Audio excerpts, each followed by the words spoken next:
Κάπου εδώ ξεκινάνε τα 1.000.000 τετραγωνικά μέτρα που απαρτίζουν το εργοστάσιο της Ford στην Κρaiova της Ρουμανίας. Έχουμε έρθει εδώ για να δούμε πώς παράγεται από κοντά το αμιγώς ηλεκτροκίνητο Puma και ελαφριά επαγγελματικά φορτηγά, όπως το ευπόλυτο Courier, το οποίο είναι αμιγώς ηλεκτροκίνητο. Όλα ξεκίνησαν το 1976, όταν δημιουργήθηκε το εργοστάσιο αυτό. Το 2008 πέρασε στην κατοχή της Ford. Σήμερα είναι το μοναδικό εργοστάσιο στην Ευρώπη που μπορεί ταυτόχρονα να έχει γραμμές παραγωγής επαγγελματικών και επιβατικών αυτοκινήτων, θερμικών είτε αμιγώς ηλεκτροκίνητων, σε ένα συγκρότημα. Για να έχετε μια εικόνα του μεγέθους, μέσα παράγονται κάθε χρόνο 250.000 οχήματα και 300.000 κινητήρες. Έχουμε μαζί μας τον κύριο Firat Elhüseyni, διευθυντή του εργοστασίου. Η γραμμή συναρμολόγησης στην αυτοκινητοβιομηχανία είναι μια εφεύρεση του Henry Ford, που πραγματικά άλλαξε την ιστορία. Οι σύγχρονες γραμμές παραγωγής βασίζονται στη φιλοσοφία just in time. Τι είναι ακριβώς το just in time? Thank you very much, first of all, for having this opportunity to visit us. We appreciate your presence. Just in time is coming from the 1950s, 70s, which means that having the right amount of material inside the plant at the right time. So we have been applying this principle as much as possible until the 2018s, but after the pandemic, I think we had to do some adjustments, especially in the automotive market, due to the high and demand increases, the choppiness of the markets, the vulnerability of the supply chain, etc. So after that, I think that terminology just in time changed a bit to be just in case. So this means that we still keep the original principles to follow inside the plant, but for the supply chain outside of the plant, we are trying to be more cautious and more aware of what's happening in the geopolitical regions, etc., so that we still keep a good number of buffers to either get the parts from different suppliers or different routes as well, like multimodal, and as much as possible bring our supplies closer to us to avoid any disturbance overall. Our production starts from the stamping, where we receive the coils from our steel suppliers and we cut the coils and give the shape to them. Afterwards, they go to the body shop area, where we connect the body sheet metal parts together through welding and other processes. Through that, assembled body in white goes into the paint shop, where we do the electrocoating and also do the necessary painting in line with the request of the customer. After that, we have the trim and final area, where we assemble the remaining parts on the vehicle, including the battery, or depending on the vehicle type, the internal combustion engine, which we also produce in another production line within the plant. So overall, our total capacity is 300,000 units per year, and this almost translates into 1 minute per vehicle.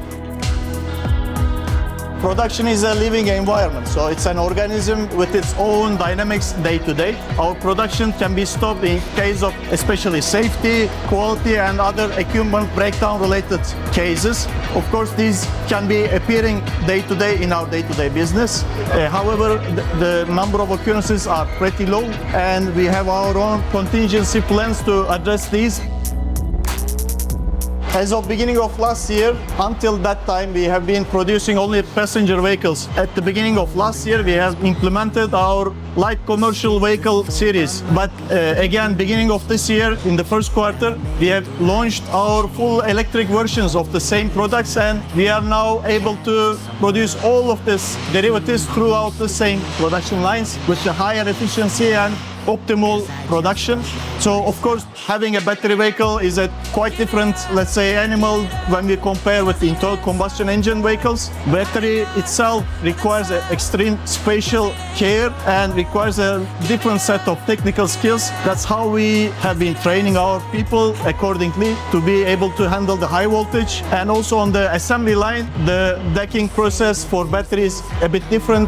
We have been giving our existing employees and upskilling trainings. Overall, our production lines are running in 3 shifts and we are employing more than 6,300 people. Πιστεύετε ότι το επάγγελμα του εργάτη εργοστασίου τείνει προς εξαφάνιση επειδή είναι πιθανό οι εργαζόμενοι να αντικατασταθούν από ρομπότ? Thank you very much for this very future-looking question. This is a very valid question, and that's something that we are also considering. We have seen the technologies advancing year over year, and new kind of automation and other facilities are coming into our life. Some of the repetitive tasks and and some of the difficult to execute tasks, like dangerous ones, they are being transferred to the automation, but we still have our people that are taking care of those systems. So we believe that some of the processes may be migrating to the robots only. It will take time to go through this transition, but in parallel to that, we also expect our people's contribution maybe lesser and lesser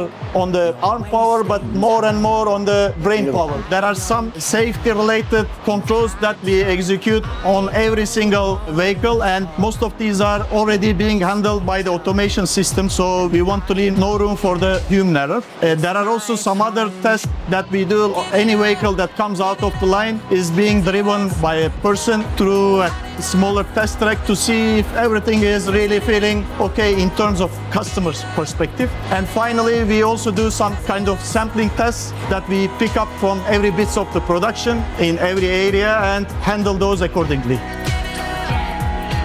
Αυτό είναι το πρώτο πούμα που βγήκε στο εργοστάσιο της Ford στην Κραϊόβα. Τιμή Σένεκεν για όλους τους εργαζόμενους που δούλευαν στο εργοστάσιο τις ημέρες εκείνες. Υπέγραψαν όλοι πάνω στον ουρανό, στα φτερά, στους καθρέφτες, όπου μπορείτε να δείτε, για να αφήσουν το αποτύπωμά τους ότι αυτοί συμμετείχαν στη δημιουργία του πρώτου Ford Puma που βγήκε εδώ.